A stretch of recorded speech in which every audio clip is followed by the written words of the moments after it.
김지의 돌직구쇼에 오신 여러분 반갑습니다. 김지우입니다. 저는 오늘도 저희 돌직구쇼 오픈 스튜디오 앞에 나와 있습니다.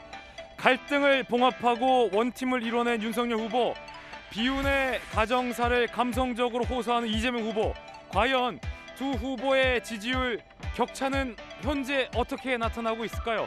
지난주까지 두 후보가 딱 붙은 결과들이 많이 발표됐는데, 특히 윤석열 후보가 선대위 출범한 지금 이 시점, 과연 두 후보의 지지율 차이, 이번 주 어떻게 차이를 보이고 있을지 잠시 후에 여론조사 전문가와 함께 집중 진단해 보겠습니다. 저는 비가 오나 눈이 오나 매일 아침 이곳에서 여러분을 기다리겠습니다. 김지의 돌직구쇼 지금 라이브로 시작합니다. 잠깐만요.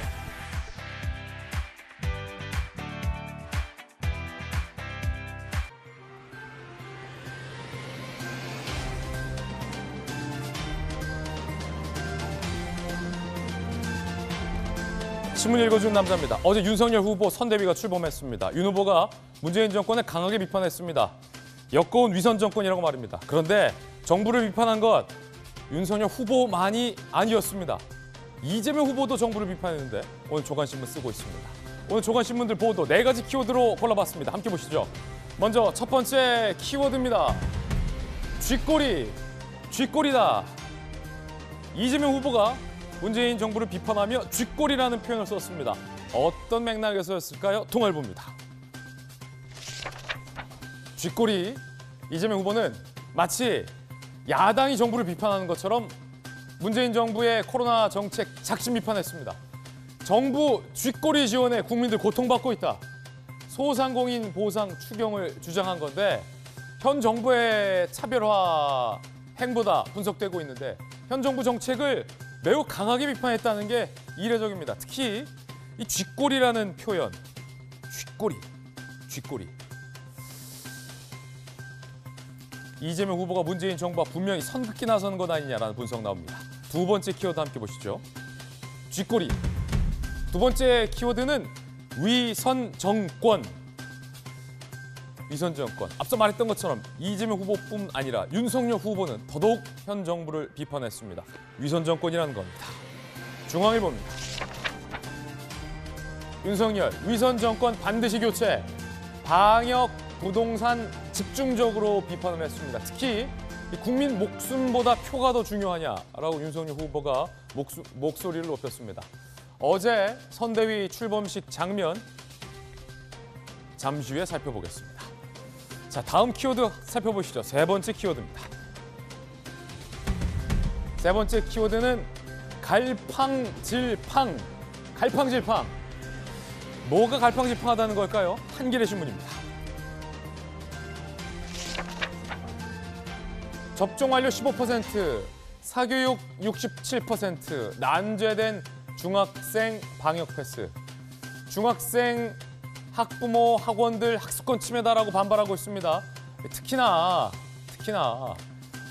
백신을 맞지 않으면 학원도 못 가게 되는 이 정부 정책 때문에 학부모들과 학생들이 굉장히 난감해하고 있는 그런 상황입니다. 한겨레 신문은 사실상 접종 의무화로 방역에 혼란을 줬다라고 비판하고 있습니다. 네 번째 키워드 살펴보시죠. 네 번째 키워드는 상황입니다. 상황. 지금 21세기의 웬 상황일까요? 조선일보입니다. 공수처, 수사받는 검사들, 총장님 왜 가만히 있습니까? 이성윤 수사검사들 입장문을 올렸다는 겁니다. 총장, 우리 무혐의 왜 발표하지 않느냐. 총장이 감찰부에 한마디도 못한다. 특히 검찰 내부에서는 한동수 감찰부장이 상황이라는 얘기가 나오고 있습니다. 어디서나 상황이 있으면은 이건 전제군주 시절 아니겠습니까? 지금까지 신문 읽어주는 남자였습니다.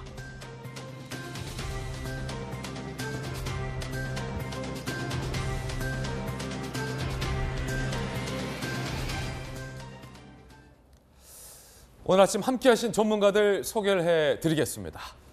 대한민국 최고의 여론조사 전문가 인사이트K 배종찬 소장님과 바르다 박선생, 국민의힘 선대위 박정화 공보실장 나오셨습니다. 돌직구쇼의 강철 부대 부산 사나이 전재수 의원과 청와대 출입기자 출신의 베테랑 선임 기자 이재명 기자 나왔습니다. 모두 어서 오세요. 네, 첫 번째 주제부터 살펴보겠습니다. 윤석열 후보가 빨간 목도리라고 문재인 정권을 강하게 비판했습니다. 첫 번째 주제 공개하겠습니다.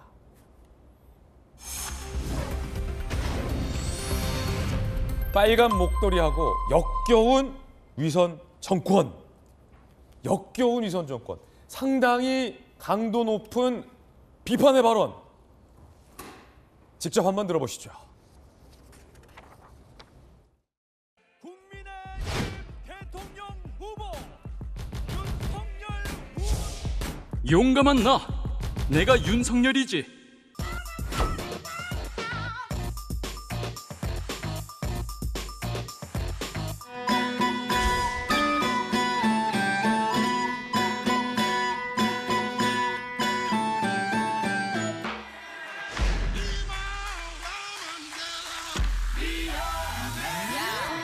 Yes, I be a woman. Yes, I be a baby. 아세 유세 성열 윤. 우리는 이 지긋지긋한 부패하고 무능한 정권을 반드시 심판해야 합니다. 지겹도록 역겨운 위선 정권을 반드시 교체해야 합니다. 100가지 중에 99가지가 달라도 정권 교체의 뜻 하나만 같다면 모두 힘을 합쳐야 합니다. 윤석열! 윤석열! 자, 지긋지긋한 정권 심판, 특히 역겨운 위선 정권, 정권 교체에 힘을 합쳐야 된다라고 얘기를 했습니다. 이재명 기자, 메시지 상당히 강한데요? 역겨운 위선 정권?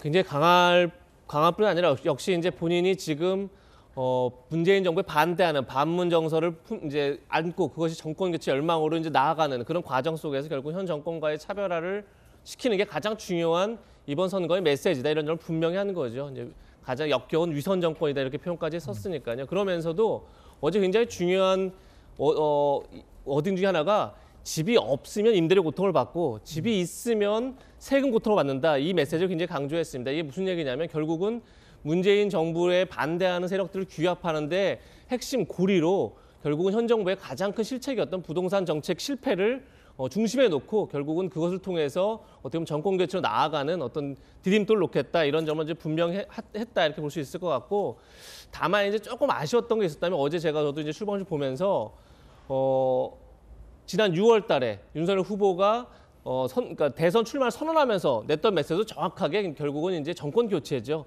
그때는 10가지 중에 9가지가 달라도 정권 교체를 하나의 가치만 공유하면 누구라도 손잡겠다 했는데 어제는 좀 더 세게 100가지 중에 99가지가 달라도 한 가지만 같으면 같이 가겠다 했지만 결국은 정권 교체 메시지 이외에 지금부터는 이제 윤석열의 비전, 윤석열의 꿈 그걸 통해서 윤석열의 대한민국을 어디로 갈 것이다까지를 조금 더 보여줬으면 좋았을 텐데 여전히 정권 교체라는 어떤 그러니까 이유, 원인 어떻게 보면 본인이 나선 이후에 머물고 있는 게 아닌가 그 이후의 그림을 아직까지는 본격적으로 그리지 못하고 있는데 아마도 이제 김종인 이제 총괄 선대위원장이 이제 왔고 그리고 이제 선대가 구성됐으니까 거기서부터 출발하겠지만 이제 앞으로 보여줄 숙제 또한 어제 남겼다 이런 생각이 들었습니다. 역겨운 위선 정권.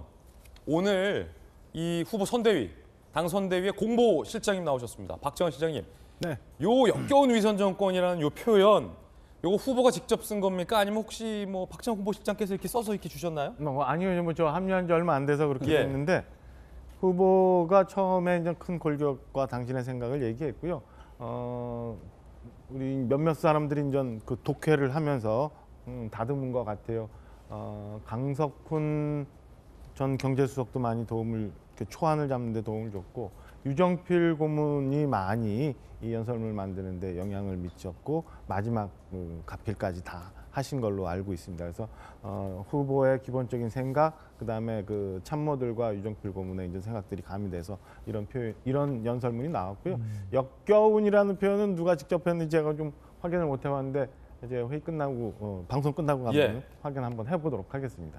후보가 어쨌든 직접 주도해서 후보의 생각을 담은 표현이다. 후보의 생각이 주로 담겼고 지금 이재명 부장 말씀 주셨지만 사실은 후보의 이제 이런저런 미래 비전에 대해서 많이 정리가 되어 있지만 회의를 하면서 보니까 문재인 정부의 이 위선이 너무너무 커요. 그래서 그거를 얘기할 수밖에 없는 상황으로 가더라고요. 그래서 우선은 그렇게 얘기했고 후반부에 보면은 우리 경제 활성화, 일자리 창출, 그다음에 사회 양극화, 기회의 사다리 이런 것들도 많이 어제 연설문에 포함이 됐습니다. 역겹다라는 건 후보의 생각이다라는 이야기 들어봤습니다. 자, 어제 선대위 출범식에서 원팀을 이룬 김종인 비대위원장, 이준석 대표도 한마디씩 했습니다. 들어보십시오.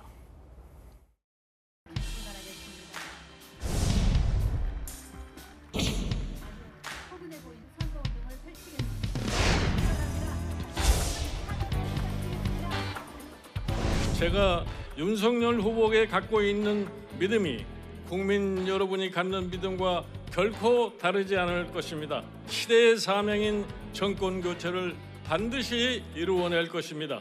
그는 정치 신인이기 때문에 지금까지의 정치권의 복잡한 이해관계에서 자유롭습니다. 그 어느 정권에서도 묵묵히 할 일을 해왔고 탄압받을 때는 묵묵히 기회를 기다릴 줄 아는 우직한 우리의 지도자입니다. 꼭 다 같이 앞으로 나가서 승리해서 성원에 보답하겠습니다. 우리의 윤석열 후보를 중심으로 우리의 각오를 다지고 그렇게 하면 우리는 반드시 이깁니다. 필성 윤석열!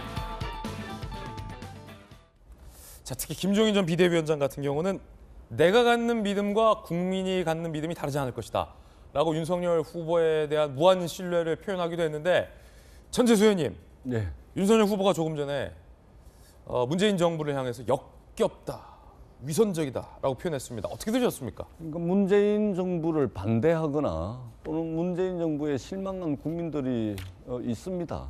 예. 그러나 그렇다고 그래서 역겹다, 지긋지긋하다, 위선 정권이다.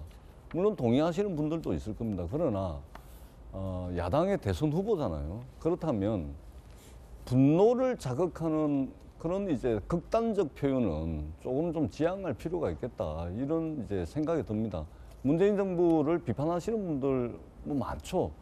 잘못한 것이 분명히 있습니다. 그러나 앞으로 다가올 미래의 대통령, 다가올 미래 우리의 대통령을 뽑는 선거 아니겠습니까? 그렇다면 어떤 분노를 조직화하고 또는 이 분노를 극대화하는 식의 어떤 표몰이는 누구에도 도움이 되지가 않습니다. 그리고 매 정권 말이 되면 척금 비리, 친인척 비리 이래가지고 스스로 이제 무너지고 집권 5년 차가 되면은 대통령 지지율이 10% 중반, 20% 초반밖에 안 됩니다. 근데 지금 여론조사상으로 보면은 어떻든 40% 초반에 지금 머물고 있는 거 아닙니까? 30% 후반, 40% 초반. 그렇기 때문에 못한 것이 있음에도 불구하고 역대 정권이 보여왔던 친인척 비리, 척금 비리, 국정이 완전히 동력을 상실해버리는 그런 무정부 상태는 지금 아닌 것이죠. 예. 더더구나 어떻든 K방역이라든지 국민들 피곤함이 절정에 달하고 있지만 어떻든 세계가 따라 배우려고 하는 K방역, 모든 국민들의 힘과 노력, 정부가 힘을 합쳐서 이룬 성과도 있지 않습니까? 근데 이렇게 지긋지긋한 역겨운 위선 정권이다, 이렇게 해버리면 정말로 향후 우리의 5년 미래를 책임질 야당 후보로서 과연 좀 과도한 말씀을 하신 것이 아닌가. 오히려 힘들고 어려운 국민들께 희망을 주고 위로의 메시지를 줄 수 있는, 그래서 우리가 힘을 합쳐서 이렇게 나아가자, 이렇게 말씀하시는 것이 저는 오히려 맞지 않나, 이런 아쉬움을 가지고 있습니다. 예.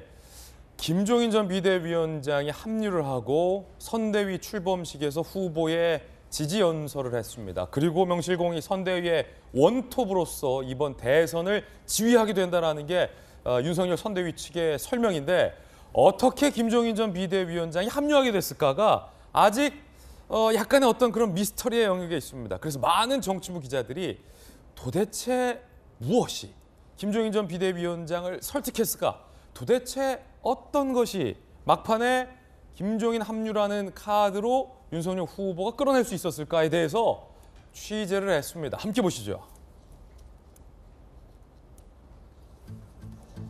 김종인 합류 과정의 숨은 공신들, 여러 신문 보도에 따르면 김재원 최고위원이 와인 들고 수시로 자택을 찾았다. 원톱을 강조했다. 김종인 위원장의 부인 김미경 교수가 옆에서 김종인 비대위원장을 상당히 설득을 했다. 이런 비하인드 스토리가 보도되고 있어요. 예컨대 김미경 교수가 이번만 눈 감고 해주고 편히 살면 되지 않느냐. 그러자 김종인 비대위원장이 내일 아침에 결정하겠다 라고 시크하게 얘기하고 사실은 부인의 이야기를 마음에 담아두고 있었다. 설득됐다. 이런 보도예요. 오늘 밤이라도 편하게 보냅시다. 그러자 결국 김종인 위원장이 합류를 결정했다. 영향을 미쳤다는 거죠.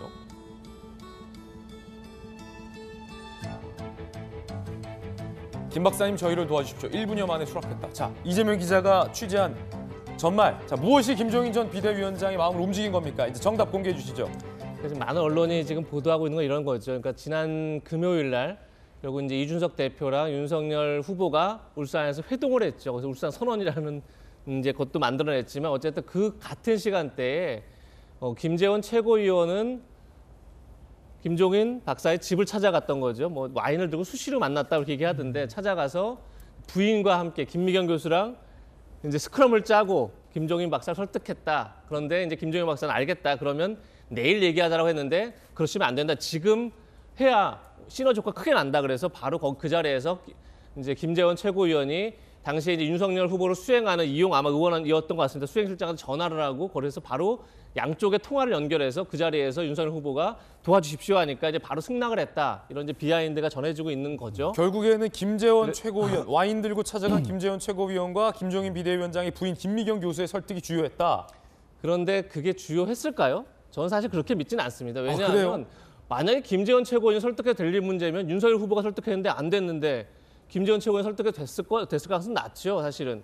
그러니까 저는 그들의 노력을 폄훼하겠다는 뜻이 아니라 굉장히 어쨌든 뭐 그렇게 부단하게 최고위원이 만나고 또 김미경 교수를, 그러니까 김재원 최고위원이 김미경 교수를 먼저 설득했다는 거 아니겠습니까? 그랬더니 김미경 교수도 같이 이제 합심해서 김종인 이제 전 비대위원장에게 참여해라 얘기를 했다는 건데 제가 볼 때는 물론 이건 제 추측입니다. 만약에 윤석열 후보가 당시에 이준석 대표를 찾아가지 않았다면 울산으로 그럼 김종인 박사가 과연 총괄선대위원장직을 수락했을까요? 저는 그렇게 보지는 않습니다. 그 얘기는 무슨 얘기냐면 결국은 윤석열 후보가 이준석 대표를 찾아간 것 자체가 내가 무엇을 고집할 이유가 없다. 얼마든지 이준석 대표 얘기를 뜻을 반영할 수 있다는 걸 보여주는 거죠. 그 점에서 김종인 전 비대위원장도 계속 참여를 주저했던 게 과연 내가 얘기하는 것들을 충분히 수용할 것이냐에 대한 믿음이 없었기 때문일 텐데 그런 것들을 이제 윤석열 후보가 보여줬기 때문에 저는 오히려 윤 후보가 울산까지 찾아간 걸 보고 김종인 위원장도 그걸 수락한 게 아닐까 전 개인적으로 그렇게 보고 있습니다. 와인 때문도 아니요. 김재원 때문은 더더욱 아니요. 부인 때문도 아닌. 꼭 아니라기보다는 그것보다는 이제 윤석열 후보가 이준석 대표를 찾아간 게 더 중요하게 영향을 미쳤을 것이다. 이렇게 봅니다. 그 행동을 봤다. 상당히 의미심장한 멘트였어요. 자, 그런데 일각에서는 삼김, 김종인, 김병준, 김한길 이 삼김의 동거가 첫날부터 찬바람이 불었다라는 일각의 보도도 나왔습니다. 뭐 무엇이 맞는지는 잘 모르겠습니다. 함께 보시죠. 김종인 총괄위원장, 김병준 상임위원장 일단 이 둘 나란히 앉아서 일절 대화를 어제 안 했다. 눈길을 안 줬다. 냉랭했다. 라는 관측들이 나오고 있고요. 김한길, 그러게 김한길 위원장은 어제 참석을 안 했어요. 불참. 자, 왜 불참했을까? 한국일보 취재. 일할 사람 뽑아야 하고 사무실 마련해야 해 불참. 정치적 의미는 없다. 라고 얘기를 했지만 한국일보 기자들은 냉랭. 공보실장님 나왔으니까 이 질문 많이 받았을 것 같은데 아니 김종인 비대위원장이 모처럼 합류했으면 김병준 위원장 입장에서 잘 오셨습니다. 위원장님. 이제 잘 모시고 하겠습니다. 한마디 건넬 법도 한데 김병준 위원장이 한마디도 정말 어제 안 건넸어요. 출범식 때?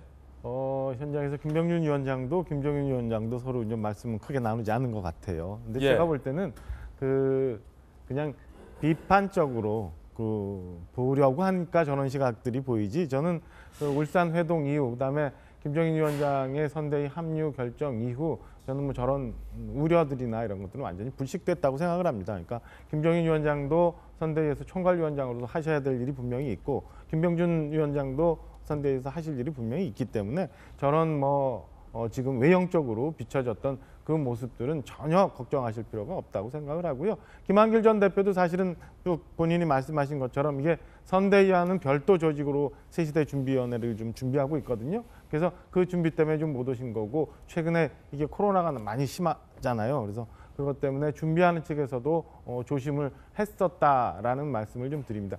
이 선대위 보면은 당사 6층에 5층, 6층을 쓰고 있는데 김종인 위원장님 쓰시는 방과 김병준 위원장님 쓰시는 방이 다 이게 마주 보고 있어요. 아 그래요? 네, 그래서 공교롭네요.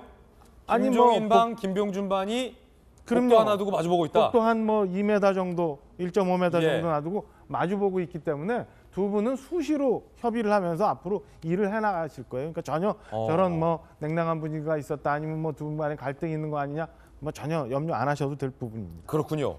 공보실장 자리는 어디 있습니까 그러면? 저희가 그 바로 옆에 김종인 위원장님 옆에 방이 대변인실하고 같이 있었는데, 아 공보실장님은 김종인 위원장 쪽이군요. 그랬는데 자리가 거기에 그렇죠, 그 라인이었는데 총괄 본부가 들어와서 상황본부가 임태희 전 대통령 비서실장이 합류를 하는 총괄 상황본부가 김종인 위원장님 방 옆으로 대변인실과 공보단이 쓰던 방을 오고, 저희가 사실은 별도의 건물로 사실 오늘 좀 이사를 해야 되는 상황입니다. 아 공보실이 승격돼서 이제 별도의 건물까지. 승격은 아니고 임태희 전 실장과 청와대 같이 계셨나요? 그럼요, 임태희 실장님 제가 모시고 이랬어요. 그렇군요. 이야기 또 들어봤습니다. 여당에서는 이 모습을 비판적으로 봤습니다. 우상호 의원은 이거 해결 안 한 거다, 봉합만 된 거다. 현근택 변호사는 상황과 왕세자 사이에 끼어 있다. 고민정 의원은 무식하다. 윤석열 후보를 향해서 이렇게 비판을 했다는데 들어보시죠. 갑자기 울산에서 만세 부르고 부산에서 사증말 티 있지 않습니까? 사증말 사진 찍으려면 말씀해 주세요. 그 티셔츠를 입고 나타났단 말이죠. 선 봉합 후 해결합시다. 이렇게 합의하신 것 같은데, 이런 봉합은 반드시 2차 위기가 온다. 상황과 왕세자 사이에 껴서 특별히 역할이 없는 윤석열 후보, 거기에 여황제까지 있어요. 여황제는 누구예요? 여황제 아니 부인이죠, 부인. 자 그리고 고민정 의원은 무식이라는 단어를 썼습니다. 어떤 맥락에 썼을까요? 함께 보시죠. 배신, 분노, 무식, 무능이다. 박근혜 씨처럼 누군가의 허수아비 신세로 전락하지 않으려면 스스로 떨쳐 일어나는 수밖에 없다. 윤석열 이름 석자로 나서길 바란다. 무식, 무능. 전재수 의원님, 앞서서 문재인 정부를 향해서 너무 야당 후보가 표현이 박하다라고 하셨는데, 야당 후보를 향해서 상황과 왕세자 사이에 낀 해결을 못한 무식한 후보다. 이 세 분의 표현을 종합하면 이건데 너무 박하지 않습니까? 저는 표현에는 동의하지 않습니다. 예. 뭐 실제 무식하든 무식하지 않든 제1야당의 대선 후보입니다. 그리고 대선 후보를 국민의힘 당원들과 국민들이 뽑은 거잖아요. 그러면 인정해야죠. 그렇기 때문에 저런 표현에는 저는 동의를 하지 않고요. 예. 다만 이제 김종인과 김병준이 갈등을 빚고 있건 없건, 또는 이준석 대표와 김병준 위원장 사이에 갈등이 있건 없건, 또는 홍준표, 유승민 이분들이 선대위 출범식에 참석했건 안 했건, 중요한 것은 윤석열 후보입니다. 지금 우리 5년 미래 대통령을 뽑는 거 아니겠습니까?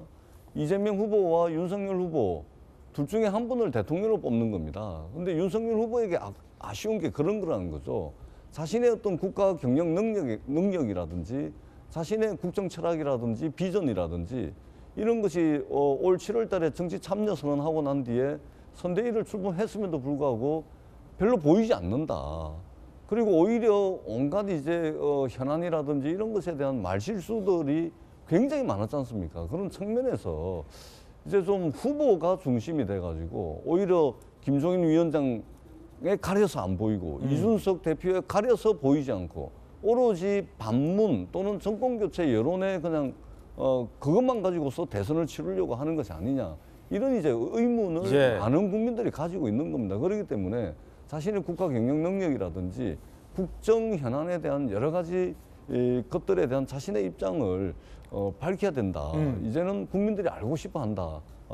이런 이 정도의 표현을 하는 것이 저는 예. 적절하지 무식하다 이것은 적절한 그 감정을 자극하는 표현이잖아요. 그렇기 때문에 저런 표현에는 저는 동의를 할 수가 없습니다. 자, 우리 전재수 의원은 고민정 의원의 무식하다는 표현에 절대 동의할 수 없다라는 말씀 돌직구예요. 들어봤습니다. 홍준표 의원이 달라졌어요. 야, 이게 뭐냐면 경선 끝난 직후만 하더라도 누구보다 앞장서서 윤석열 후보를 비판했던 홍준표 후보가 청년이 윤석열 후보를 비판하는 듯한 말을 하자 홍준표 후보가 그러지 마라 라고 윤석열 후보를 두둔하기 시작했습니다. 우리 홍준표 의원이 달라졌어요. 함께 보시죠. 자, 청년의 꿈 청문 홍답. 사실 김종인이 대통령, 윤석열이 바지사장 같아요 라고 누가 이제 좀 비판한 거죠. 그러자 준표 형, 그리 만만한 사람이 아닙니다. 달라졌어요. 자, 그리고 이준석 대표가 김종인 총괄위원장을 원한 이유는 뭘까요? 8.2 때 압박입니다. 홍준표 의원이 이재명 기자 달라졌어요. 특히 후보에 대해서 윤석열 후보가 되면 대한민국은 불행하다라고 하고 윤석열 후보 아무것도 모르는 사람이다 이렇게 하더니 그 만만한 분 아니다. 리더십이 있다. 그저께 또 이렇게도 말하고 갑자기 왜 달라진 겁니까?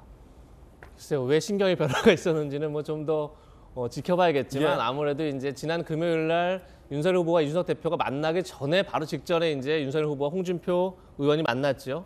근데 그 자리를 주선한 게 법조계 선배입니다. 저는 굉장히 의미심장하다고 생각합니다. 법조계 선배가 두 분 불러서 그렇죠. 그러지 마라. 법조계 쪽에서도 굉장히 많은 어떤 그러니까 홍준표 의원을 향해서 압박이라보다 설득이 맞겠죠. 설득하면서 어쨌든 간에 정권 교체해야 되지 않겠느냐라는 얘기를 하겠죠.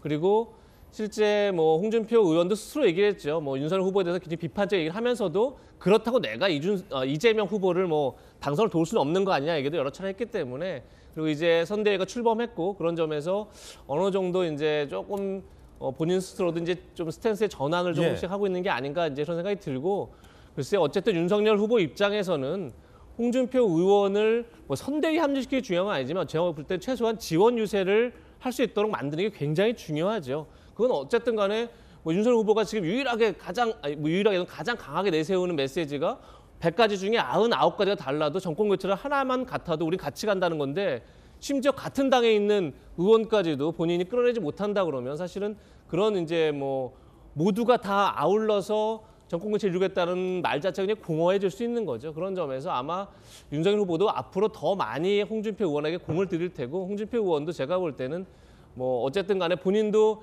여기서 정치를 그만둘 생각이 없다는 건 청년의 꿈을 통해서 충분히 본인이 보여주고 있는 것만큼 어떤 식으로든 본인이 이제 합류하기 위한 스스로의 어떤 명분들을 만들어가고 있는 과정이 아닐까 그런 생각이 듭니다. 그렇군요. 윤석열 후보와 관련된 이야기 나눠봤습니다. 갈등을 봉합해낸 윤석열 후보. 그렇다면 윤석열 후보와 이재명 후보의 지지율은 어떤 추이를 보이고 있을까요? 이번 주 지지율 최신 흐름 분석해 보겠습니다. 민심이 천심이다. 민심이 진심이다. 민심진심. 첫 번째 여론조사 결과를 저희 김재희 돌직구쇼 대형 미디어 벽에 띄우겠습니다. 함께 보시죠. 나가겠습니다, 제가. 자, 여론조사 결과고요. 민심진심 차기 대선 후보 지지도 결과 살펴드리겠습니다. 그 결과 바로 짚어보죠. 자, 오마이뉴스 리얼미터가 실시한 여론조사 결과 이재명 후보가 37.5% 그리고 윤석열 후보가 44%로 오차 범위를 벗어나서 다시 윤석열 후보가 이재명 후보를 앞지르고 있는 리얼미터 여론조사 결과가 나왔습니다. 그리고 심상정 후보는 3.2% 그리고 안철수 후보는 3.8%의 결과가 나오고 있습니다. 두 번째 여론조사 결과도 제가 함께 소개를 해드리겠습니다. 좁혀졌다 벌어지는 윤석열 후보와 이재명 후보의 지지율입니다. 자, 11월 29일 윤석열 후보가 이재명 후보와의 격차를 크게 벌렸다가 이 선대위 인선 갈등으로 두 후보의 지지율이 좁혀진 적이 있었죠. 그런데 울산 긴급 화해 회동 이후에 윤석열 후보와 이재명 후보의 지지율은 43.3 대 38.9%의 결과를 보이고 있습니다. 자, 제가 다시 들어가서 이야기 나눠보겠습니다. 배종찬 소장님. 네. 자, 이 결과 어떻게 된 겁니까? 좁혀졌죠. 그러니까 윤석열 후보 지지율이 정권 교체 여론에 올라탔다가 다시 하락했잖아요. 추락했잖아요. 그 가장 큰 원인이 두 사람이다. 사람입니다. 역시 사람이 중요한데 김종인 총괄 상임위원장 영입 불발, 이준석 당대표 투스톤즈 갈등, 이걸 빚으면서 중도층 2030 세대가 떨어져 나가면서 지지율이 극도로 좁혀지는 깻잎 대전이 됐거든요. 그게 지난주 상황이었는데 지금 이번 주 그렇죠. 다른 겁니까? 그러니까 이번 주에 앞서 추세를 보여주세요. 추세를 보시게 되면 추세 그래프를 보는 것이 중요한데, 여론조사는 추세를 보게 되면은 지난주에 쭉 벌어졌던 것이 좁혀지다가 극적 카카스로 봉합이 된 3일날, 그러니까 이건 뭐 여론조사 결과에 포함이 됐다기보다는 조금 이제 이 국민의힘 지지층들이 결집을 하면서 다시 윤석열 후보가 반등 모멘텀을 잡는 현상이 나타났다. 그 이야기는 뭐냐? 울산으로 간다. 제주도에 갔을 때 더 빨리 갔었어야죠.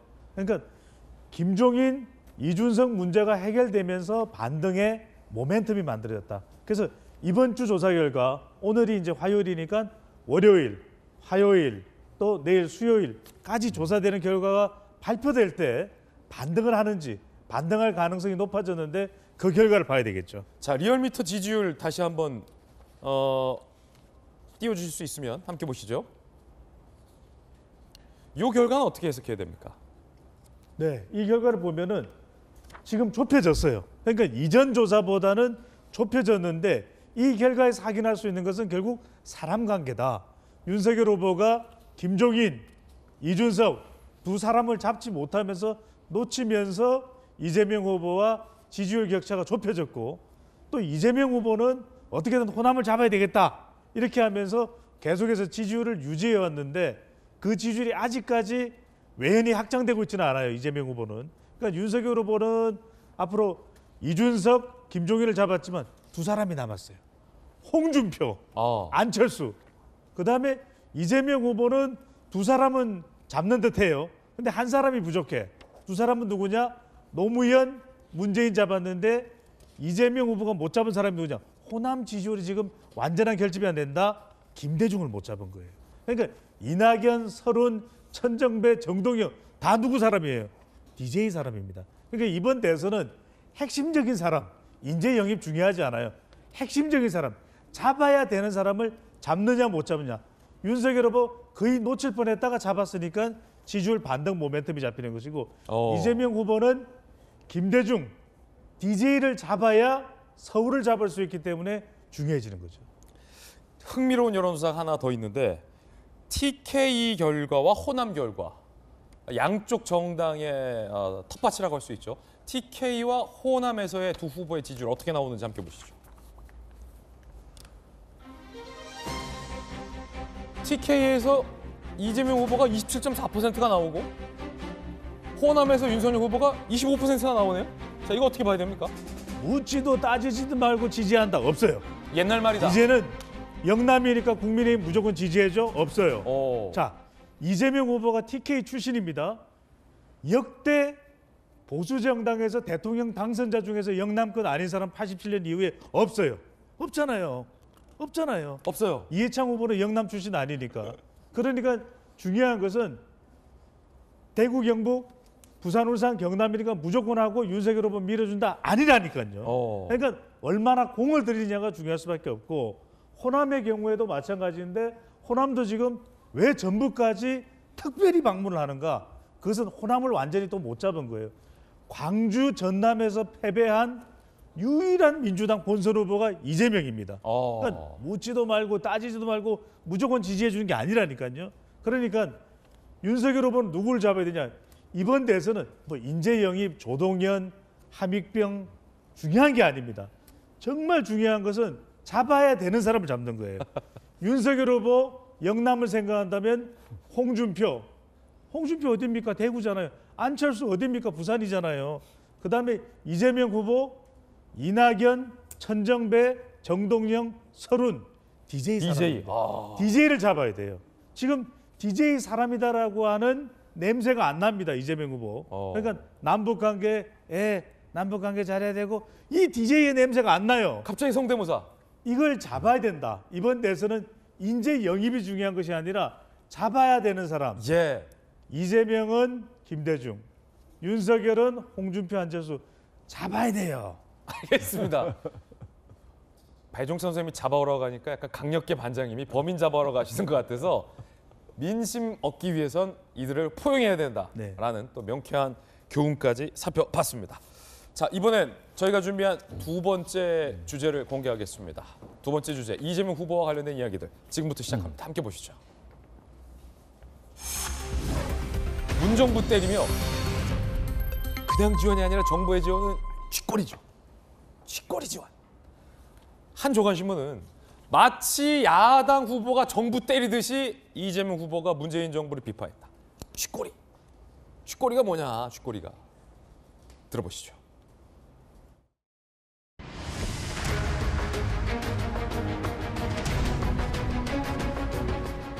우리 이번 코로나19 극복 과정에서는 이렇게 쥐꼬리만큼 지원해가지고 국민들이 고통받게 됐다. 정부가 자기 책임을 다하지 않은 거죠.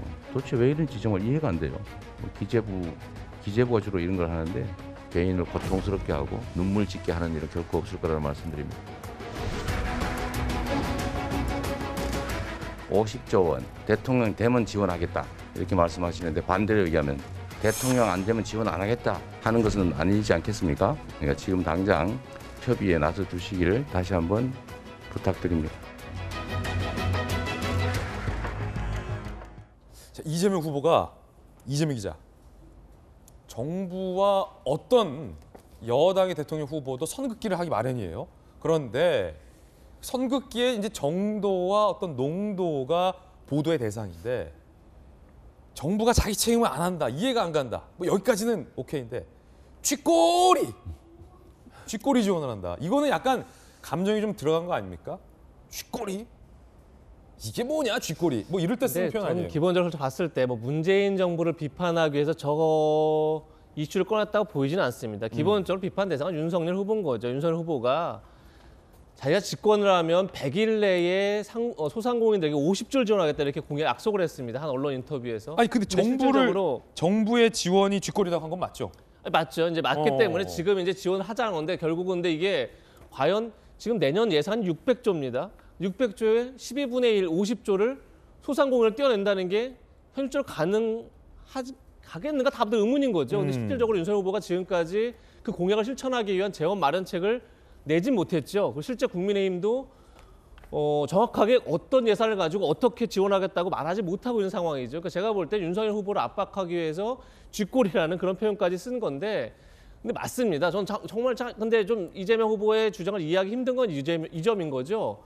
지금 쥐꼬리전이 맞죠. 그렇기 때문에 지금까지 숱하게 전 국민 재난지원금 주지 말고 피해가 있는 곳에 보상을 주자. 그렇기 때문에 소상공인에게 지원을 집중하자라고 국민의힘 내지 언론이 끊임없이 얘기를 했습니다. 그때마다 반대했던 게 이재명 후보입니다.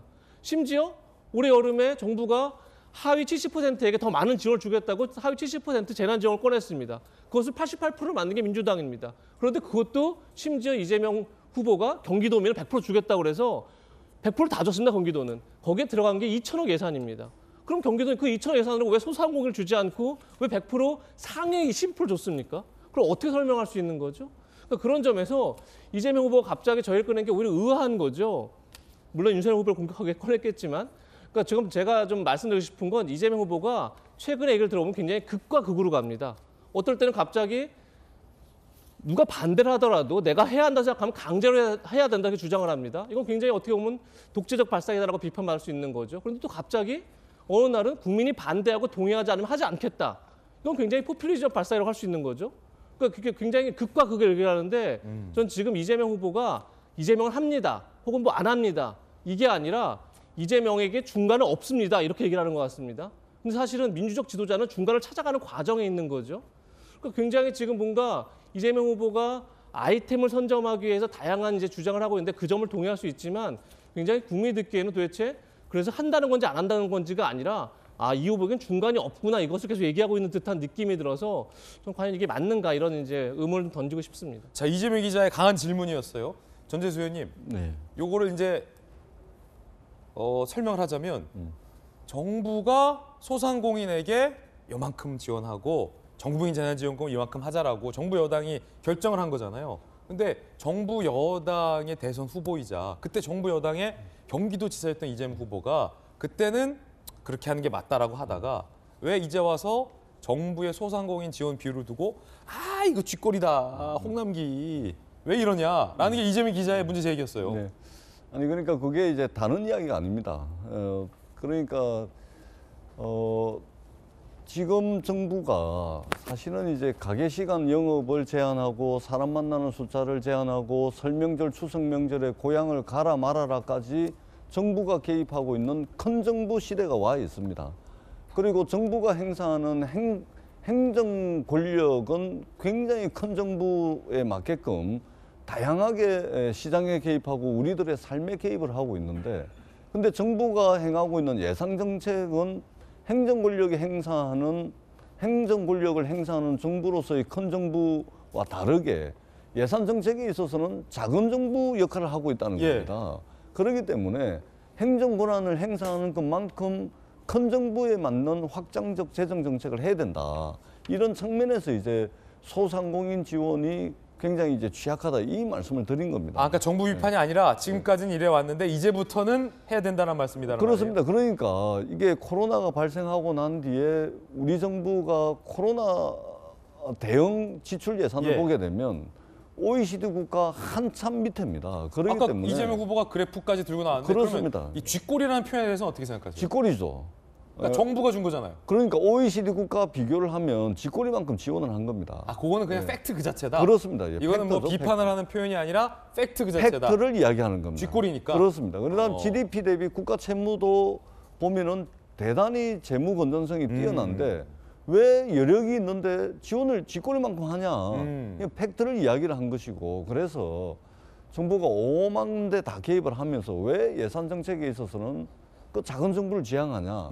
확장적 재정 정책을 해야 되고 확장적 재정 정책을 해도 될 만큼 대한민국의 재정 건전성은 아주 우수하다. 이 이야기를 한 겁니다. 그다음에 우리 이재명 기자께서 이제 강제적으로라도 뭐 해야 된다 이렇게 말씀을 하시는데 그것은 국회가 정기국회 시즌입니다. 12월 9일 날 정기국회가 끝이 나는데 정기국회에 맞춰가지고 국회는 예산과 법률로서 말하자면 1년 농사를 평가받습니다. 정기국회가 끝나기 전에 민생입법이라든지 민생예산을 좀 야당이 반대가 있더라도 국민들 삶과 관련된 것이라면 단독 처리도 가능하다 이 말씀을 드린 것이고. 알겠습니다. 그다음에 잠시 후에 또 이어서 말씀 주시면 좋을 것 같습니다. 쥐꼬리라는 건 비판이 아니다. 팩트다라는 전재수위원의 의견. 윤석열 후보를 때리기 위해서 정부를 비판한 거다. 쥐꼬리라는 표현은. 이재명 기자의 의견. 여러분의 생각은 어떠십니까? 그런가 하면 이재명 후보가 이 표현에 대해서 또 해명을 했습니다. 앞서 본인의 출생 배경에 대해서 비천한 출신이다라고 표현을 해서 야당이 상당히 비판했었는데 이에 대한 해명을 이재명 후보가 했습니다. 함께 보시죠. 어렵게 산 인생이라고 존중받지 못할 이유 없다. 정치권 일각에선 출신 자체에 대해 혐오하는 경향이 없지 않다. 그 점을 지적한 것이다. 그러니까 내가 아버지가 청소부고 어머니가 시장 화장실에서 돈 받은 거를 비천하다라고 표현한 게 아니라 어렵게 산 인생을 정치권에서 혐오하는 경향에 대해서 지적한 거다라는 해명을 했습니다. 검찰 출신 김광삼 변호사님 나오셨습니다. 이 이재명 후보의 해명에 대해서 어떻게 보십니까? 근데 저는 일단 이제 비천한 출신이다 이 말한 것 자체는 그건 실수를 한 거예요.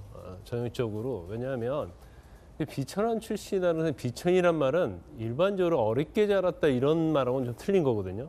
그러면 자기를 굉장히 비하하는 거고 혐오하는 거예요. 근데 자기 자신을 혐오한 거나 비하하는 게 아니고 자기 아버지, 어머니, 뭐 형 얘기까지 다 하잖아요.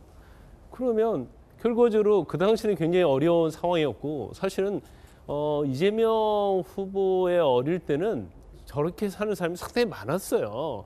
그러면 그런 사람들 다 비천한 거 아니잖아요. 우리가 비천하다고 하면 마치 인도의 카스트 제도가 좀 생각이 납니다. 거기는 굉장히 계급이 정해져 있고 그다음에 그 계급에서 가장 밑계급에서 위로 올릴 수 없잖아요. 그래서 이 부분에 대해서는 아마 이 얘기를 하다가 좀 자신의 어려운 소년공에서 살아온 것을 어필하려다가 제일 때는 굉장히 오바를 했다. 그래서 이제 문제가 많이 되고 있다 이렇게 봐요. 그런데 이재명 후보가 그 뒤에 백드롭이 전에 이재명 한다였잖아요. 근데 한다고 해놓고 안 한 것들이 굉장히 많아져요. 그러니까 갑자기 너무 변신을 많이 하고 있다. 그것은 국민이 반대를 하면 안 한다고 얘기를 했는데 지금 이재명 후보의 이재명 후보에 떠오르는 것은 뭐예요? 기본소득 아닙니까? 자, 그 얘기는 잠시 후에 또 이어가도록 하겠습니다. 네. 그러면 이천한 출신이라는 거에 대해서는 이재명 후보가 말실수를 한 거다라는 게 김관선 변호사님의 네. 의견이었습니다. 자, 전재수 의원님, 가난한 서울민의 삶까지 비천하다는 거냐라는 논란이 일자 이재명 후보가 그런 건 아니다라고 진화에 나서면서 한마디를 더 못했는데 정치권에서는 출신에 대해서 아까 이재명 후보 이야기 좀 다시 한번 띄워주세요. 정치권에서 출신 자체에 대해서 혐오하는 경향이 있다. 그 점을 지적한다. 야, 요거 무슨 말입니까? 그러니까 이제 그 정치권에 들어와 있는 분들이 그 스펙이 되게 화려합니다. 유학을 뭐 하신 분들도 많고 또 자기가 이제 정치권에 들어오기 전에 말하자면 자신의 영역에 있던 분들 중에서 가장 성공한 사람들이 어떻게 보면 정치권에 많이 들어오죠. 이제 그러다 보니까 이제 그와는 다른 성장 과정과 환경 속에서 이제 국회의원이 됐거나 하면은 이제 그런 경향들이 뭐 있을 수는 있죠. 그러나 국회에서 뭐 저것을 드러내놓고 뭐 무시를 한다거나 뭐 하는 것은 뭐 요즘은 크게 없습니다. 뭐 이전에 있었는지는 모르겠지만 어떻든 이재명 후보의 비천하다 이 발언은 뭐냐면 정치적 해석이나 평가를 할 만한 그런 발언은 아닙니다. 가난하고 힘들고 어렵게 살아왔다. 이것을 이제 표현한 것이고 그럼에도 불구하고 진흙 속에서 꽃이 피지 않더냐 이렇게 이야기를 한 겁니다. 열심히 살아왔다는 것이죠. 그리고 1963년생인데 이재명 후보가 이재명 후보의 뭐 소년공 다이어리라든지 어린 시절을 보게 되면 1963년생 치고는 정말로 경험하기 어려운 저희들이 상상하기 어려운 그런 극단적 가난을 겪었던 것은 사실로 보여집니다. 그렇기 때문에 비천하다에 대해서 정치적 해석, 분석까지 하는 것은 크게 의미가 없다. 힘들고 어려웠던 시절을 아주 그냥 좀 거칠게 솔직하게 표현한 것이다. 이렇게 생각이 듭니다. 요즘은 이재명 후보가 얘기했던 것처럼 정치권 내에서 출신에 대해서 뭐 이재명 후보 요즘 표현대로 크게는 비천하다고 없으니까, 해서 혐오하는 건 없죠? 네, 요즘은 뭐 그런 건 것은 없다.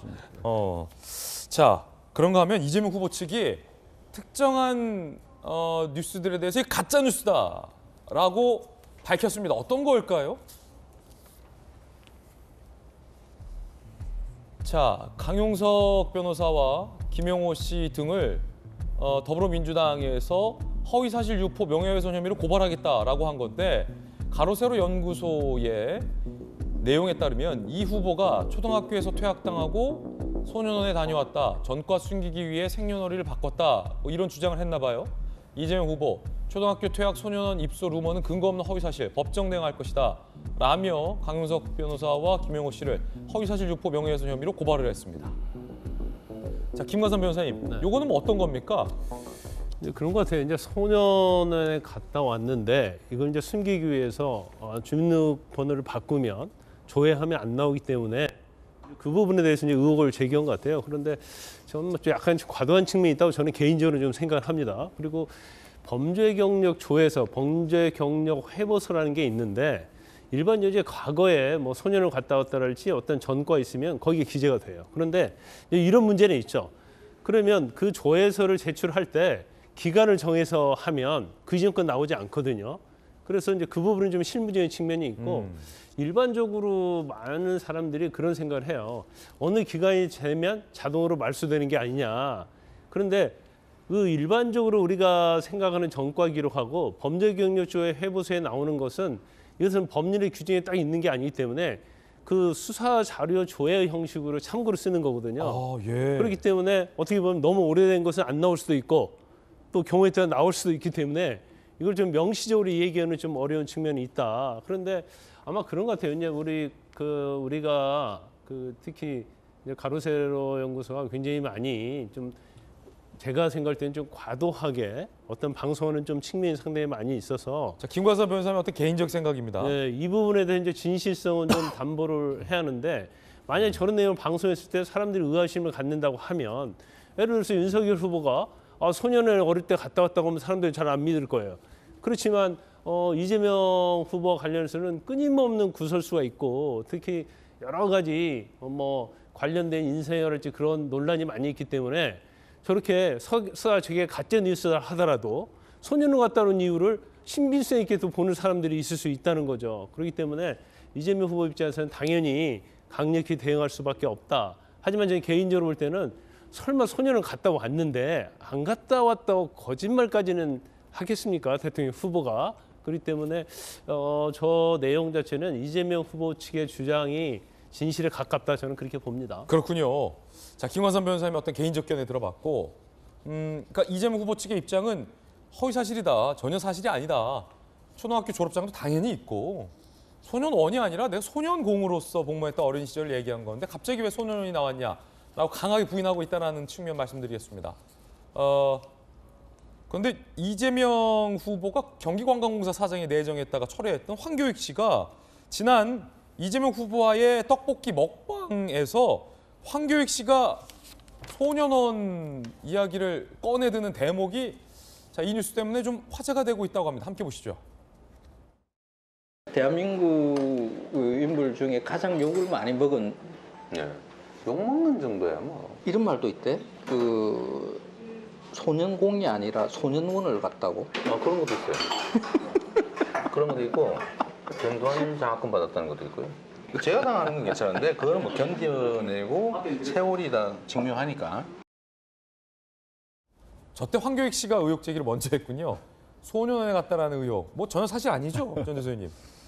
제가 알고 있는 사실에 비춰보면 전혀 아니고요. 전혀 사실 아니다. 전혀 아니고 이제 강용석 변호사 가로세로 연구소 뭐 이런 등등을 통해서 이제 많이 유포가 되고 있는 것으로 알고 있는데 저는 강용석 씨가 우리 사회에서 과연 사회적 발언권을 저 정도 가져도 되냐 이런 의문을 가지고 있습니다. 뭐 저 부분에 대해서는 더 이상 말씀드리지 않겠습니다. 자, 소년원 입소설은 명백한 허위 사실이다라는 얘기 전재수 의원님 말씀 주셨고요.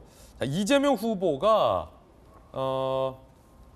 윤석열 후보를 압박을 했습니다. 특검과 관련해서 특검 거부자가 범인이다라고 특검을 받아라라고 하는데 좀 이 논쟁의 여지가 있는 거예요. 윤석열 후보 입장에서는 우리가 특검하자고 한 지가 언제인데 무슨 말이냐 라며 서로 공방을 벌이고 있습니다. 이 대목 함께 보시죠. 대장동 특검을 100% 환영. 윤 후보 화천대유 특검 피하지 말라. 피하면 범인이다. 나의 근거 없는 대장동 의혹, 윤 후보의 근거 있는 혐의 의혹 포함 성의검 특검 요구한다. 라고 특검을 압박했다는 겁니다. 자, 박정아 공보실장님. 윤석열 후보 측에서는 이에 대해서 우리가 특검하자고 했는데 별건을 끌어들여서 자꾸 말을 돌리고 있다. 자, 이렇게 지금 공방을 벌이고 있거든요. 자, 일단 윤석열 후보 측 입장에서 이재명 후보 측 입장에서 얘기 좀 들어보죠. 우선 전제를 하면은 그 특검에 대해서는 이미 윤석열 후보로 지명되는 날 쌍특검이라도 받겠다고 얘기를 했어요. 그리고 여야 원내 협의를 통해서 얼마든지 협의할 수 있다고 국민의힘 지도부에서도 계속 민주당과의 협의를 요구해왔고, 근데 최근에 있었던 법사위에서 결국에는 특검법에 대해서 민주당이 상정을 하지 않아서 특검이 지금 이상한 방향으로 흘러가 버려서 없어져 버릴 수도 있는 상황이거든요. 박정아 공보실장 보기에 후보는 이렇게 말하고 있는데 여당 민주당이 특검법을 상정하지 않은 까닭은 뭐라고 봅니까?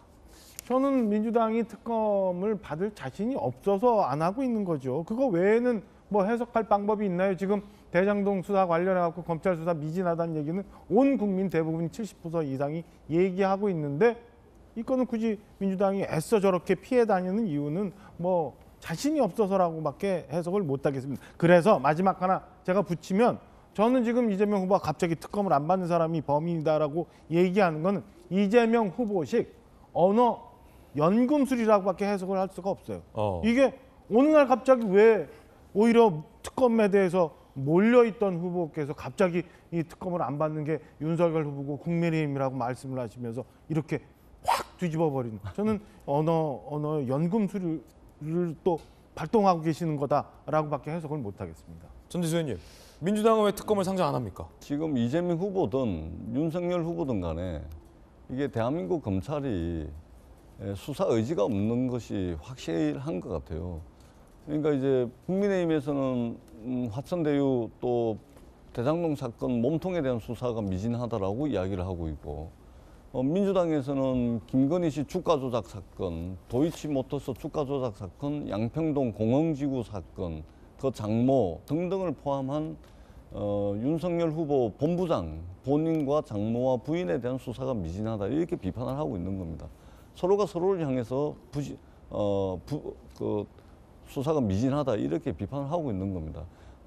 대선을 앞두고 있다 보니까 대한민국 검찰이 그동안 보여왔던 사실은 극복해야 될 관행들을 그대로 하고 있다. 대선을 앞두고 있기 때문에 수사해봐야 어차피 자기네들이 책임 다 뒤집어 써야 되니까 결국은 특검 갈 수밖에 없다. 그러니까 이제 수사를 계속해서 시간을 끌고 미진하게 하는 것이 아닌가 이런 아쉬움이 있습니다. 어떻든 대선이 끝나게 되면 이 부분은 저는 정리가 될 것으로 보고 있고 특검은 어떤 형식이든 될 것으로 보고 있습니다. 김만삼 변호사님. 근데 그런 것 같아요. 지금 이재명 후보가 뭐 특검을 피하는 제 범위다. 이것은 국민의힘 쪽에서 계속 해왔던 얘기잖아요. 그런데 이재명 후보가 정말 진정성 있는 특검을 얘기하려고 하면 저런 용어를 쓰지 말고 나를 특검하라. 그러면 제가 볼 때는 국민들이 진정성을 믿을 거예요. 나를 특검하라. 난 조건 달지 않겠다. 아무것도 달지 않겠다. 나를 특검하라. 나는 아무런 죄가 없다. 이렇게 가면 아마 국민들이 믿어줄 거예요. 그런데 자꾸 그 조건을 붙이고 국민의힘에 쓴 용어를 가져다 쓰고 하니까 정말 특검을 받을 용의가 있나? 이제 뭐 대선이 얼마 남지 않았기 때문에 대충 때우면 된다고 생각을 하지 않을까? 이런 생각을 할 가능성이 크다 이렇게 봅니다. 제가 볼 때 이렇습니다. 그러니까 지금 이재명 후보가 특검을 받으라는 게 이거 아니겠습니까? 윤석열 후보가 2011년도 부산저축은행 주인검사일 때 수사를 할 때 당시 대장동 개발팀한테 1,155억 원을 대출해주고 수수료 10억 원을 받던 대출 비리가 있었는데 그거를 당시에 제대로 수사를 했으면 지금 대장동 특혜 의혹이 없었다라는 얘기입니다. 근데 대장동 특혜 의혹은 검찰이 얘기한 것처럼 2015년도에 성남시장을 이재명 후보가 맡고 있을 때 공모지침서를 화천대유에 유리하게 만들어주고 점수를 조작해서 화천대유가 참여한 컨소시엄이 사업자 선정되게 해주고 그래서 택지개발 이익을 낮춰서 더 많은 이익이 가게 해주고 초과이익 환수 조항을 넣지 않아서 막대한 이익을 몰아줬다는 게 대장동 특혜 의혹의 핵심입니다. 그런데 그것이 만약 2011년도에 특혜 대출이 없었다면 2015년도에 특혜 의혹이 없었다는 말이 이게 어떻게 성립이 됩니까 사실은. 그러니까 마치 이거는 살인범이 2011년도에 흉기를 구입하지 않았으면 2015년도에 살인사건이 나지 않았다는 얘기와 똑같은 얘기입니다 사실은. 그런 점에서 저는 2011년도 부산저축은행도 지금 검찰이 수사도 하고 있지만 국민의힘이 받아야 됩니다. 특검을 받아야죠. 그래야만 이 특검이 성립된다면 받아야죠. 하지만 2011년도의 특혜 대출과 2015년도의 특혜 의혹이 전혀 같은 선상에 있지 않은데 대장동 특검이라는 게 결국은 특혜 의혹에 대한 수사인데 이것을 굳이 끌고 들어간다는 자체가 굉장히 특검을 하지 않겠다는 말과 어떻게 다른 건지에 대해서 과연 설명이 되는지 좀 민주당이 설명할 필요가 있다는 생각이 듭니다. 네, 이재명 기자의 생각까지 들어봤습니다. 자, 이번에는 저희가 준비한 뜨거운 소식들입니다. 이 못지않은 뜨거운 뉴스들 3가지 엄선했습니다. 지금 공개합니다. 함께 보시죠. 자, 오늘 핫삼은 뭐 여러 명이에요. 첫 번째 핫삼 2명의 실루엣, 남녀의 실루엣으로 보이는데 공개합니다. 두 분 다 여성이군요. 김혜경 씨 그리고 김건희 씨. 영부인 후보들이네요. 그렇죠? 퍼스트 레이디 후보들이네요. 윤석열 후보의 아내 김건희 씨, 이재명 후보의 아내 김혜경 씨와 관련된 소식들 오늘 준비돼 있는데 자, 먼저 이재명 후보는 아내가 보고 싶어서 생떼 썼다고 말했고 윤석열 후보는 아내의 등판 집 가서 아내에게 직접 물어보겠다라고 밝혔다고 합니다. 이재명 후보 이야기 들어보시죠. 제 아내가 시장에 가더라도 먹는 건 절대 하지 마라 그러더라고요. 옛날에 정치인들이 시장에 가서 뭐 먹는 척하면서 서민 흉내를 많이 냈다고. 어젯밤에 제가 사진은 제 아내 보고 싶어가지고요. 그래서 잘 못 보거든요. 제가 생떼를 써가지고 어젯밤에 정읍으로 와서 지금 제가 좀 같이 좀 다니자 그랬더니 올라가 버렸어요. 힘들다고. 그래서 제가 배신자라고 흉봤습니다. 배우자이신 김건희 씨는 언제 이제 공개 행사를 하시는지 관심이 많은데요. 그 선대위 출범됐는데 제가 오늘 집에 가서 제 처에게 한번 물어보겠습니다.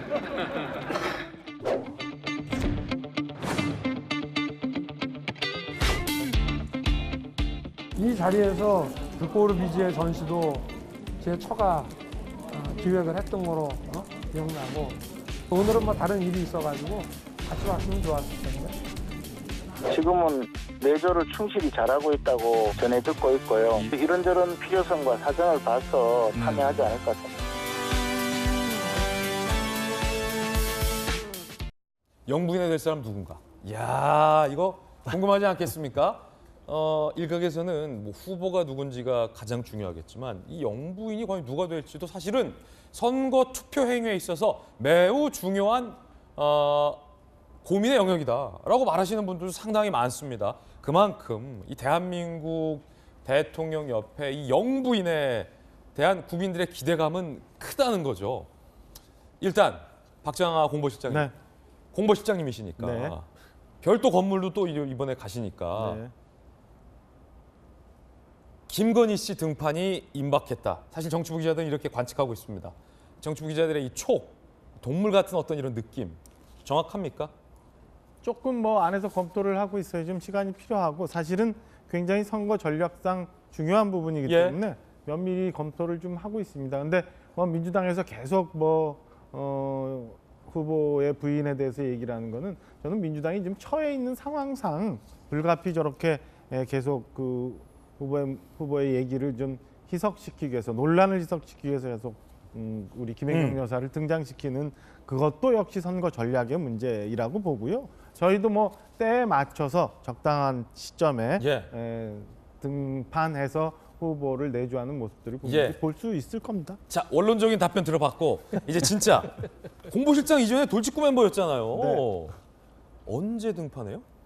저는 뭐 준비가 되고 있는 것 같고요. 지금 실제 등판 지금 준비 중이다. 선거가 한 작업을? 90일 정도 남았잖아요. 뭐 여러분들이 너무 염려 안 하시는 시점에 충분히 나올 거라고 생각합니다. 한 달 안에 한 달 아닙니까? 2달 아닙니까? 뭐 2달까지 갈 이유가 있어요? 한 달 안에? 저는 뭐 연말 연초쯤 가면 충분히 여러분들이 뭐 보실 수 있는 기회가 있지 않을까 싶은 생각인데요. 야구는 끝났으니까 야구장은 아니고 배구장이죠. 아니 그건 아니고 이 김건희 여사라고 표현해야 되나 하여튼 그 후보 부인의 최대한 강점을 살릴 수 있는 그런 방법을 통해서 전시회 제일 좋은 이 장소, 모멘텀, 미술관 이런 것들을 고민하고 있어요. 뮤지엄? 아니요, 제가 알고 있기로는 뭐 이렇게 봉사 활동도 좀 하고 봉사 활동 나왔네. 이런 것들을 많이 검토하고 있는 걸로 알고 있습니다. 김건희 씨는 한 달 안에 봉사 활동 현장에서 처음 등판한다. 공보실장님의 힌트 들었어요. 한번 보시죠. 이재명 후보가 요즘 김혜경 씨를 잘 못 봅니까? 지금 메타버스 안에서 이동 중에 아내가 보고 싶다 이런 말을 했어요. 잘 못 보십니까? 그러니까 지금 이제 그 두 내외분이 아마 동선이 다 틀립니다. 그러니까 이재명 후보는 뭐 지역 메타버스, 그러니까 매주 타고 달리는 민생버스, 줄여서 메타버스인데 이거 이제 뭐 주말마다 내려가죠. 그러니까 이제 사실은 일정 동선이 완전히 틀리기 때문에 거의 아마 못 볼 겁니다. 저희들만 하더라도 국회의원 선거를 해도 이게 집사람하고 동선이 많이 틀리거든요. 같은 북구 지역 안에 있어도 얼굴 마주치기가 어려운데 대선 후보는 뭐 두말하면 잔소리겠죠. 얼굴을 거의 못 보는 게 이제 맞을 거라고 생각을 하고, 저는 이재명 후보가 부인 덕을 좀 보고 있다. 왜냐하면 저희들도 선거를 많이 해봤기 때문에.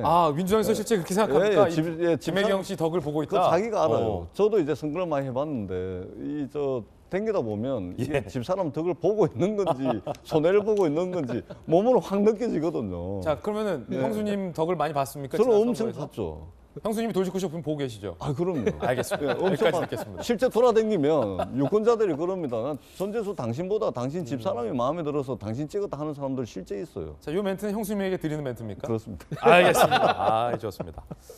그런데 검찰이 윤석열 후보의 부인 김건희 씨의 코바나 협찬 의혹과 관련해서 기소를 하지 않았습니다. 함께 보시죠. 김건희 씨 입장에서는 한 가지 의혹을 지금 벗은 셈이 되죠. 2016년 12월에서 2017년 3월 진행한 전시회에 검찰의 수사선상 오른 굵직한 대기업들이 이거 윤석열 후보를 보고 아내의 전시에 협찬을 몰아준 거 아니냐라는 의혹이 제기됐었는데 지난해 9월 황희석 최고위원 등이 이거 뇌물수수 혐의 고발을 했습니다. 그런데 어제 검찰이 이 의혹과 관련해서 무혐의 처분을 하고 기소하지 않기로 결정을 한 것 같은데, 자 김광삼 변호사님, 네. 이거 어떻게 해석해야 됩니까? 지금 2016년도 10월부터 2017년도에 있는 코바나 콘텐츠 협찬과 관련해서요. 전체 대해서 무혐의라는 거 아니에요. 아 그렇군요. 그냥 2016년도 12월 거에 한해서만 무혐의를 했어요. 왜냐하면 지금 12월 달이죠. 예. 그래서 공소시효가 임박을 했기 때문에 검찰에서 불가피하게 어쩔 수 없이 이 부분에 판단을 할 수밖에 없어요. 왜냐하면 만약에 판단을 않고 공소시효를 넘기게 되면 아마 여당으로부터 이거 윤석열 후보 봐주기 아니냐, 김건희 씨 봐주기 아니냐 굉장히 공격당할 거예요. 그렇기 때문에 공소시효를 임박해서 어쩔 수 없이 이 부분에 대해서는 무혐의 처분을 했다. 그렇군요. 그런데 거기에 대해서 뭐 여당에서 선물을 줬다, 이것은 뭐 맞지 않는 것 같고요. 그다음에 제가 뭐 한 말씀, 아까 우리 공보단장 실장님께서 그 언제 김건희 씨가 등판을 할 거냐, 저는 알고 있어요. 어떻게 알아요? 저는 캠프에 없어도 알고 있습니다. 어떻게 합니까? 일단 제일 중요한 것은 지금 김건희 씨의 혐의 중에서 윤석열 후보가 검찰총장 아닙니까? 예. 제일 아킬레스건이 될 수 있는 것이 도이치모터스 주가 조작 사건으로 생각할 거예요. 예. 그런데 검찰에서 권오수를 할지 주가 조작한 이모 씨에 대해서는 기소를 하잖아요. 예. 그런데 김건희 씨에 대해서는 아직 소환 조사도 않고 그 내용에 김건희 씨가 안 들어가 있어요. 예. 그런데 이 부분에 대해서는 아마 무혐의가 날 가능성이 크다. 이렇게 캠프나 윤석열 후보는 보고 있을 가능성이 크다. 예. 그래서 도이치모터스와 관련해서 이제 검찰이 김건희 씨에 대해서 무혐의할 가능성이 크다는 언론 보도가 나오고 있잖아요. 예. 그래서 이 부분이 무혐의가 돼버리면 내가 볼 때는 그 시점을 이후에 아마 등판할 것이다 이렇게 보고, 다만 이 코바나 콘텐츠 이런 부분들은 전체적으로 직무관리성이랄지 아니면 뭐 김영란법이랄지 이거에 해당될 가능성이 없어요. 그렇기 때문에 아마 캠프 측에서는 이건 전혀 문제가 안 된다. 단지 도이치모터스 주가 조작 사건이 종결이 되면 바로 김건희 씨를 등판시키기 위해서 준비를 하고 있지 않나 싶습니다. 예. 이 주가 조작 의혹과 관련해서 무혐의 결론이 나왔을 때 김건희 씨가 등판할 거다라는 김광삼 변호사님의 예측도 들어봤습니다. 두 번째 핫쌈 주인공을 두 명의 실루엣이었는데 누굴지 한번 살펴보시죠. 실루엣만으로는 이제 성별을 모르겠군요. 심상정 후보와 안철수 후보가 어제 만났죠? 그런데 김종인 비대위원장이 안철수 후보에게 윤석열이 단일 후보 되도록 해야 한다라고도 압박했다고 합니다. 일단 심상정, 안철수 두 분의 이야기부터 들어보시죠. 지금 이 양당 정치가 우리 시민들의 삶을 어렵게 하고 있는 적폐다, 이런 데 인식을 같이 했고, 양당 체제를 극복하고 민생 정치, 미래 정치를 복원하기 위해서 할 수 있는 여러 정책적인 협력을 하기로 했습니다. 제3지대 단일화 같은 얘기 나오고 있는데 전혀 없습니다. 김종인 위원장은 안철수 후보를 강하게 압박했습니다. 이번 선거 나오지 말라는 겁니다. 본인이 전 정권 교체를 위해서 뭐든지 하겠다고 얘기를 했기 때문에 정권 교체를 위한 길을 택해 주시지 않겠나, 이렇게. 단일화가 아니라 뭐 본인이 스스로 윤석열 후보가 단일화 후보가 될 수 있도록 해주면 되는 거죠. 공모 시장님, 김종인 상임위원장 총괄 선대위원장의 메시지는 안철수 후보를 향해서 우리 뭐 단일화제가 아니라 이번 선거 나오지 마라. 나오지 마라.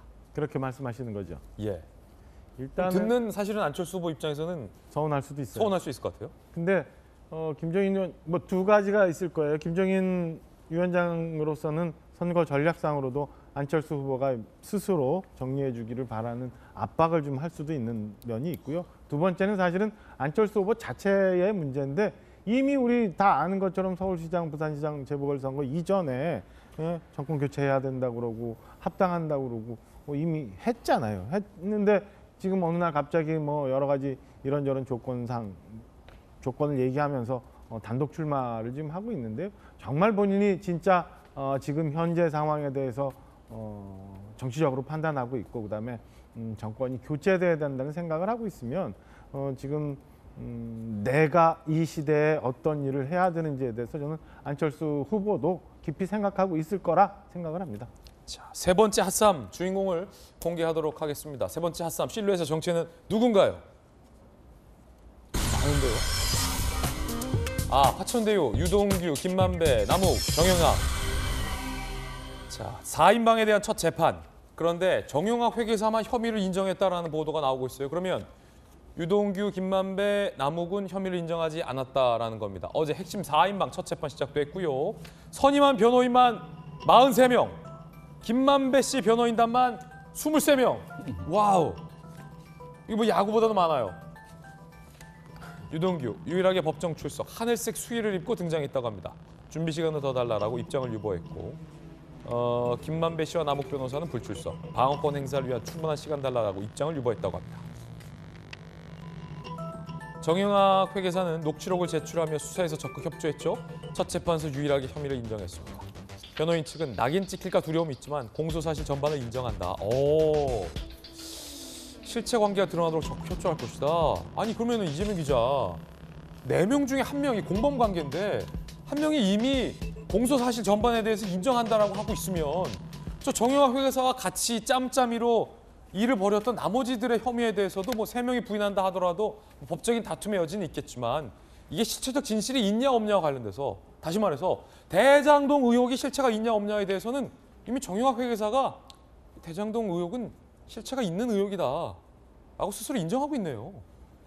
하지만 법정에서는 앞으로 가장 쟁점이 그게 되겠죠. 정영학 회계사의 진술 내용을 과연 어디까지 믿을 것이냐. 특히나 정영학 회계사가 최초에 이제 검찰에게 녹취록을 무더기로 제공을 했죠. 사실은 지금 모든 혐의의 상당수의 기반이 그 녹취록을 바탕으로, 녹취 내용을 바탕으로 해서 지금 검찰이 어떻게 보면 범죄 사실을 구성한 건데, 그리고 그것이 이제 어느 정도 신빙성 있느냐가 아마 이번 재판의 가장 큰 쟁점이 되지 않겠나 생각이 들고, 그렇군요. 또 하나의 가장 큰 관심은 이거죠. 유동규 씨에게 배임 혐의가 적용됐죠. 지금 아까 전에 제가 말씀드린 것처럼 공모 지침서를 화천대 유리하게 만들어주고 그래서 많은 이제 이익을 그쪽으로 넘어가게 해줬는데, 그러면서 과연 그 모든 결정을 유동규 씨가 본인이 직접 했느냐라고 지금 검찰은 보고 있는 거죠. 왜냐하면 윗선 수사가 더 이상 이루어지지 않기 때문에. 근데 그거 말고 유동규 씨가 법정에서 내가 다 결정했다 이렇게 얘기할 건지, 아니면 그렇지 않다, 성남시와 협의했다라고 했을 경우에 그럼 그 다음 문제는 어떻게 될지, 아마 이것이 이번 재판의 가장 관심사가 아닐까 이런 생각이 듭니다. 예, 자 이번엔 저희가 준비한 다음 이슈입니다. 코로나19 확진자 수가 기하급수적으로 늘고 있고, 코로나19 발병한 지 역대 최대의 위기입니다, 대한민국. 거기에 병상이 부족해서 사람이 죽는 일이 속출하고 있다는 뉴스가 보도되고 있습니다. 그 가운데 오미크론까지 번지고 있습니다. 이거 어떻게 해야 됩니까? 주제 공개합니다. 갈팡질팡 방역, 의료 마비에 사망자가 속출합니다. 병원을 가야 되는데 어쩌면 병원에 가서 치료를 받았다면 사망하지 않을 수도 있었을지 모릅니다. 병원에 못 가고 집에서 전전긍긍하다가 돌아가시는 일이 발생했습니다. 서울에 거주하고 있는 70대 아버지가 지난달 23일 불행히 코로나19에 확진이 됐습니다. 평소 고혈압과 고지혈증을 앓고 계시던 아버지, 병상 배정이 시급한 상황입니다. 그런데 병상이 부족하니까 입원이 안 된 겁니다. 근데 아버지가 구토 증상, 몸살 증상, 호흡곤란 증상인데 보건소에서는 기다려달라는 말만 반복할 수밖에 없었던 상황이었다고 해요. 너무 비극적인 상황입니다. 병상이 없어요. 아버지 70대 아버지가 그냥 자택에 계실 수밖에 없어요. 다음 날 결국 돌아가셨습니다.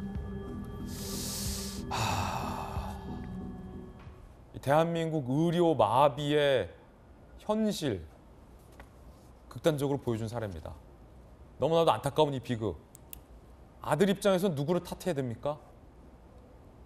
아버지가 병원에 입원할 수 있었다면 우리 아버지 이렇게 무기력하게 돌아가시지 않을 수도 있었을 것이란 자명한 아쉬움 앞에서 병상이 부족해서 병상을 내줄 수 없었던 보건소 직원을 탓할 수도 없는 노릇인데, 이 아들, 아버지의 죽음 앞에 누구를 원망해야 됩니까? 그 아들의 이야기 들어보시죠. 아무것도 조치가 없었고 계속 그냥 좀 기다려달라. 방치된 채로 집에 있는 그냥 응급약으로 버티다가 옆에 있을 때 아버지가 살려달라고 했을 때 아버지 쪽에 폐에 다 하얗게 됐다고 하더라고요. 양쪽 폐가 다 하얗게. 죽을 때까지 그냥 내비를 두는 격이잖아요. 제일 억울한 건 이제 병실이 없어서 치료도 안 해주고 아버지를 이제 하루만 더 응급실이든 아니면 뭐 병원을 일찍 갔더라면 아버지가 돌아가시는 모습을 아무런 속수무책으로 바라봐야 하는 아들의 마음을 저는 가늠조차 못할 것 같아요.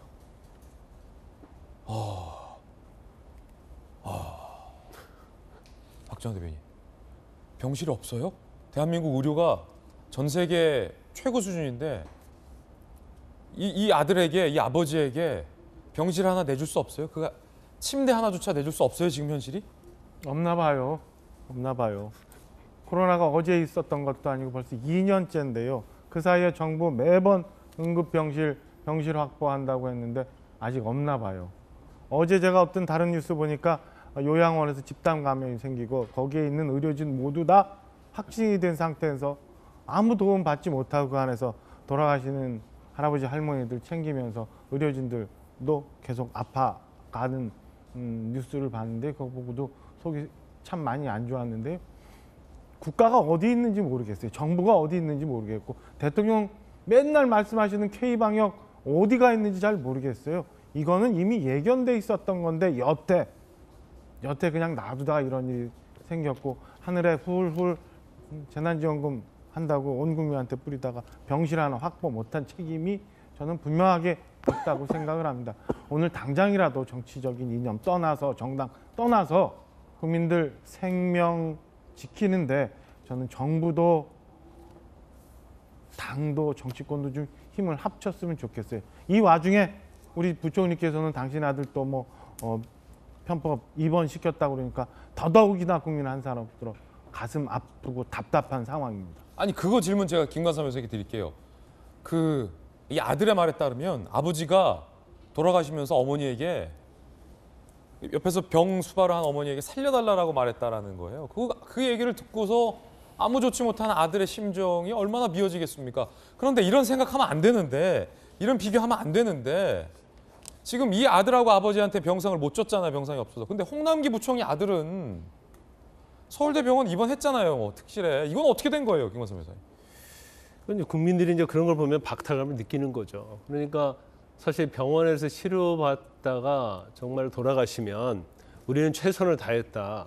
그렇기 때문에 굉장히 슬프지만 어쩔 수 없는 상황을 받아줄 수 있을 거예요. 그럼요. 그런데 병원 한번 가보지도 못하고 집에서 계시는데 정말 살고 싶다고 그렇게 외치는 분을 치료 한번 못 받게 하고 돌아가셨을 때 그 심정이 좀 오죽하겠습니까? 그런데 저는 이제 이런 생각이 들더라고요. 지금 위드 코로나가 굉장히 불가피하고 또 우리가 예상할 수 있었잖아요.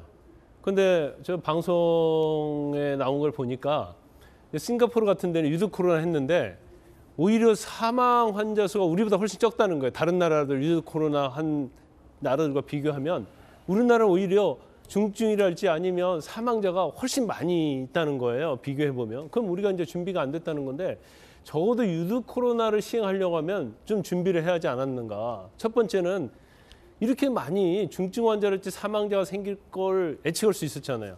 그럼 일단 병상 확보부터 먼저 했어야 하는 거고. 예. 그다음에 병상만 있어서 안 되잖아요. 그럼 의료인을 확충을 한 다음에 이걸 거기에 예산을 전적으로 줘야 써서 확충을 한 다음에 그다음에 위드 코로나를 했어야 하는데 지금 전체적으로 보면 그전에 계속적으로 얘기했잖아요. 아무런 문제가 없다. 사망자, 중증 환자 이제 위주의 치료를 하면 그렇게 해놓고 지금은 이제 의료 와비가 됐단 말이에요. 그럼 병원조차 못 가고 사망하거나 돌아가시는 분들 입장에서 보면 정말 이거 통탄할 일 아니겠습니까? 그래서 병상 대기자가 1000명대 진입했대. 1000명대. 그리고 뭐 또 지난 홍남기 경제부총리 아들을 30대 어떻게 보난 거예요?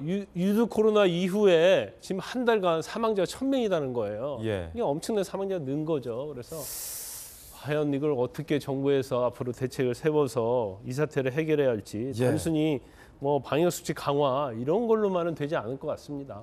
비상입니다.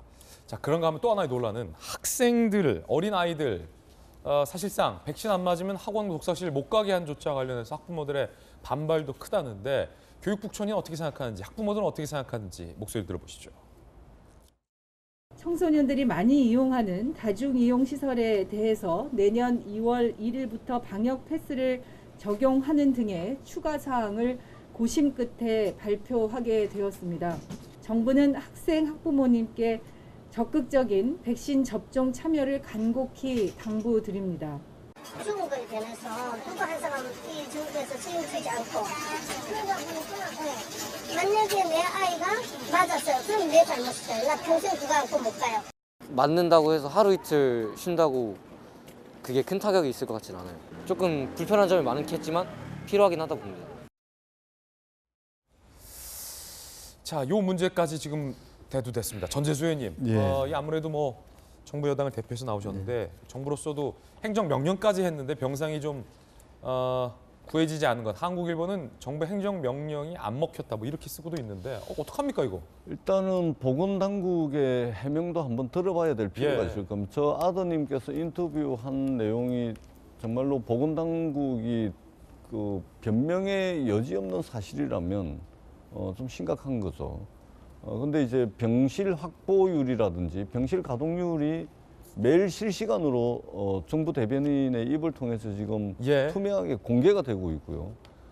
행정명령이 잘 먹혀들지 않는 부분도 이제 공간 확보의 문제라든지 인력의 확보 문제 때문에 좀 차질을 빚고 있는 것으로 알고는 있는데 저 부분은 보건당국에서 한번 사실관계를 좀 확인을 해봐야 될 것 같아 이 말씀을 드리고 특히 이제 소아청소년의 방역 패스와 관련해서는 유예 기간을 5주를 두게 돼 있습니다. 그렇게 해서 이제 2월 1일부터 이제 시행을 하게 되는데 이게 불가피한 측면들이 있습니다. 그럼에도 불구하고 이제 학원을 보내야 되는 또 학습권 침해 문제도 있고 또 학부모들 문제도 있기 때문에 이 부분은 조금 더 정부에서 한 번 더 정교하게 좀 한 번 더 다시 한번 들여다볼 필요가 있을 것 같고 저도 어제 이제 이 의견들을 좀 전달했는데 그 불가피한 측면들을 이제 설명을 하더라고요. 함께 좀 힘을 모아서 지혜를 모아서 극복해 나가야 될 정말 어려운 시기가 닥치고 있다 이렇게 생각을 합니다. 정부도 국민들께서 염려하시는 만큼 더 철저하게 더 열심히 아마 좀 준비를 하고 있지 않을까 그렇게 생각을 합니다. 예. 자, 병상이 부족하니까 일단은 걸리지 말아야 됩니다. 그러려면 뭐 우리의 노력으로 다 되는 건 아니지만 일단 개인 방역 수칙을 철저하게 지킬 수밖에 없을 것 같습니다. 그게 첫 걸음일 것 같습니다. 60초 광고 후에 돌아오겠습니다. 예, 오늘 저희가 준비한 소식 모두 다 전해드렸습니다. 저희들은 내일 아침 8시 50분에 더욱더 풍성한 소식 들고 인사드리겠습니다. 오늘 하루는 분명 어제보다 더 나을 겁니다. 좋은 하루 되십시오. 고맙습니다.